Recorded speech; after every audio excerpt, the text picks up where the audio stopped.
Ang tamis ng unang pag-ibig ang kadalasang nararanasan sa ating kabataan.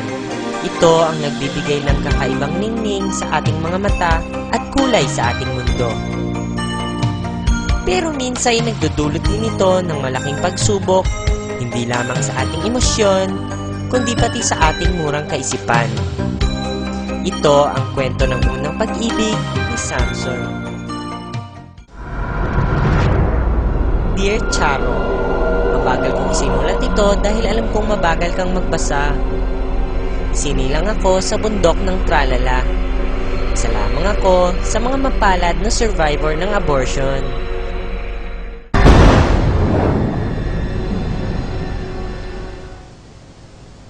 Bata pa lang ako ay mahigpit na ang tatay ko sa akin.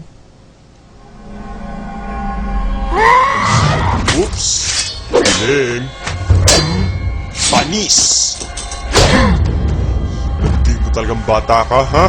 Ilang beses ko ba sasabihin sa'yo, ha? Huwag ka malandi. Huwag mong gagamitin ang lipstick ng nanay mo, ha? Sa panlumandi ka, uupa. Super Balentong! Walang niya ka? Naka-cutex ka pang bata ka? Tay, ang laki naman nito.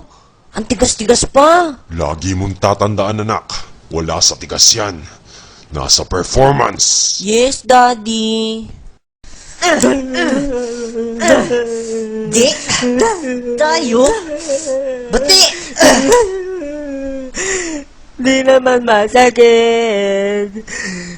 Susubok ito sa tatay ko. Nung bata ako, madalas kong nilalambing ang mga kalaro kong lalaki. Yung ibig ko! Nalunok ka! Noong una, ang akala ko, they named me after my father. Kasi, they call me Papa. Pero dati yon. Ngayong malaki na ako, Ako si Samson. At ito ang aking kwento. Ganito! Tapos halika mo! Sister, may naghahanap kay Samson. Lagi mong tatandaan, ha? Hindi ka siya mahilig ka.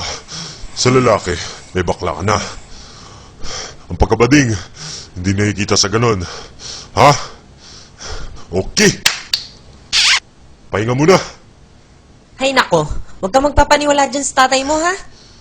Ano yun? Ano kasi, may bisita ka daw.